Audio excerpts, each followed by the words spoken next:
Біріншіден, ол сол оқиғаның болған мән-жайына байланысты. Егер де өздерінің тұрғылықты мекен-жайы бойынша бір-біріне деген жанжалдасып қалған болса, тек сөзбе-сөз келіспеген жағдайда оны әкімшілік жауапкершілікке тартады, және ол агрессорға, яғни бір тұлғаға қатысты, бір жаққа қатысты қорғау нұсқамасы шығарылады. Қазіргі қолданысқа енген заңнамаға сәйкес, құқық бұзушылықтың алдын алу бойынша оны бана профилактикалық есепке қойып, ол мен жекешеленген профилактикалық, яғни құқық бұзушылықтардың алдын алу бойынша жұмыс жүргізіледі.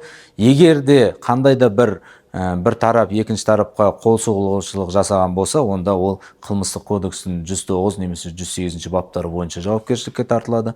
Оның аясында оған қоғамдық жұмыстар немесе 70 тәулікке дейінгі қамау көзделген. Одан да бөлек, сол сот отырысы кезінде егер де жәбірленуші тарап арнайы ұсыным берсе, оған агрессорға қатысты ерекше талаптар қойылады сотпен, және оны психокоррекциялық курстарға жіберіледі. Қазіргі таңда Алматы қаласында, мен атап өткенде, 16 денсаулық сақтау мекемесінде психокоррекциялық курстары жүргізіледі. Ол жақта 20 маман бар, арнайы оқудан өткізіліп, солар жұмыс атқарады. Жыл басынан бері 30 агрессор бізде психокоррекциялық курстан өтті. Қазіргі таңда олардың тарапынан қандай да бір құқық бұзушылықтан қайталамасы жоқ.